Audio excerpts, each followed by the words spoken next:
once you figure out when you want to go and for how long, you have to figure out who you want to take with you, who's all going, plan that out. Are you going with family? Are you going with just your sister like I did last year, which was awesome? Are you going with friends like we're going this year with friends? Are you going for some sort of reunion? If you have kids and you want to take them, or if you don't have kids and you're just an adult that loves Disney World, it's okay. Then you can go for an adult time, and that's what we're going to do. So after you figure out who you want to take, then you have to figure out where and start planning. You can do it however you want, but I've stayed off-site and I've stayed on-site, and it's just so much easier if you stay on-site in the actual resort area, because it's so much closer to everything, and Disney World is huge. Okay, that's something you need to know now.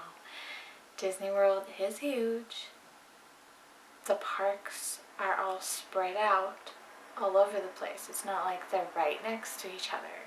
And so when you're park hopping, you have to take transportation to each park. There are a few that you can actually walk to, but it will take a long time. If you stay off-site, that's one of the problems, is transportation. Because you have to figure out a way to get there, and you have to figure out a way to get back to your hotel. And they do have shuttles at a lot of off-site hotels, but they have limits, which means that you have to be back at the meeting spot outside the park at a certain time, which means you have to leave the park early. And a lot of the times, it also means you don't get to the park until a little bit later than most people. So that's one of the main reasons I really recommend staying on site. It makes it much easier, makes it much less stressful. It's more expensive, but it's worth it because it causes less stress. And also, it's just being in the experience the whole time is much better than going back to a hotel that's not Disney themed. It's just much better to actually stay at the resort. The first time I went to Disney World, to get back to our hotel at 10 o'clock at night after park hopping all day long, we had to take a bus to a resort hotel, then take a bus from a resort hotel to downtown Disney, and then take a Orlando bus from downtown Disney and then we had to walk. Our feet were killing us, so we ended up calling a cab from walking. And so it was just really, really stressful figuring out how to get back to the hotel. If you rent a car, that's a little bit different, but you still don't get the perks. So that's the other reason I really recommend staying at a resort, because at the resort you get to book stuff before other people. You get magic hours, so that means you get extra time in the park. You can send merchandise back to your hotel. You have the Magical Express from the airport to your hotel, which is a really nice, easy, stress-free way to get to your hotel from the Orlando airport, because the Walt Disney World is pretty far away from the Orlando airport. So it's really nice to just be able to relax. Plus, it's a good way to get into the Disney mood right away, right when you start your trip. That's my advice on staying on site versus off site. That's the experiences I've had. It may have been a better experience if I had rented a car. But it's still hard because that means you have to find parking, and the parking at Disney World is huge. The parking lots are huge, and for the Magic Kingdom they even have parking lot way far away from the Magic Kingdom, and you have to hop on the monorail from that parking lot. So it's still a lot of work if you stay off-site and rent a car.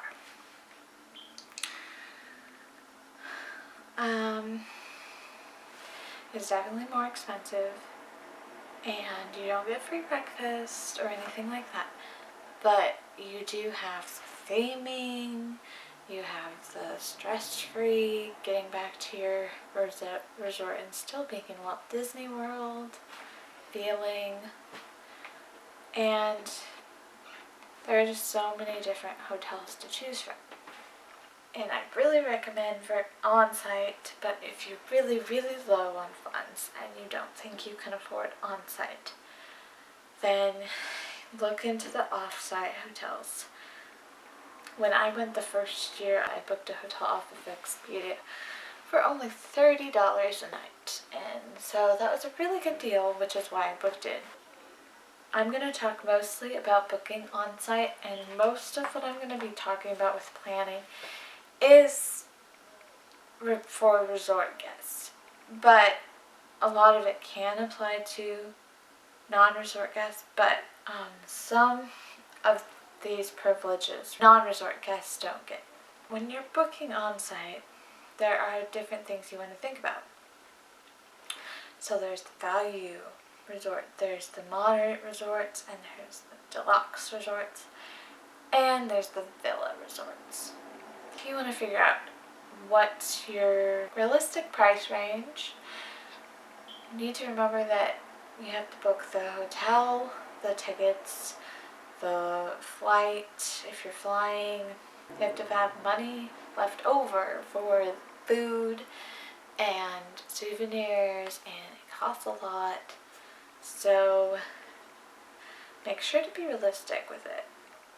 The value hotels are decent. They're good, and they're very themed, which is really nice.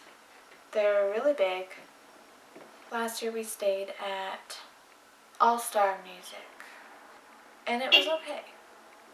We couldn't figure out how to get the shower thing to stay up, so that's the one negative point. But the beds were nice, the service was nice. We had to walk quite a ways to get to our room, but we could have walked farther. We didn't use the pool because we just didn't have time. We didn't actually eat dinner or lunch there, but we did eat breakfast, and it was easy to grab, easy to go.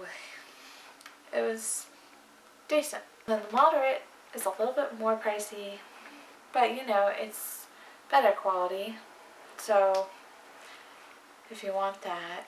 And then we have the deluxe, which is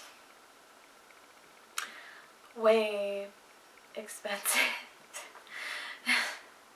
in my opinion, but I hope one day to stay at a deluxe resort.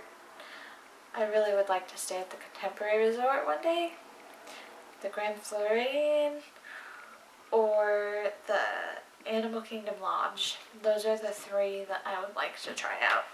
And then there's also the villas that are the most expensive, but you have your own little private villa.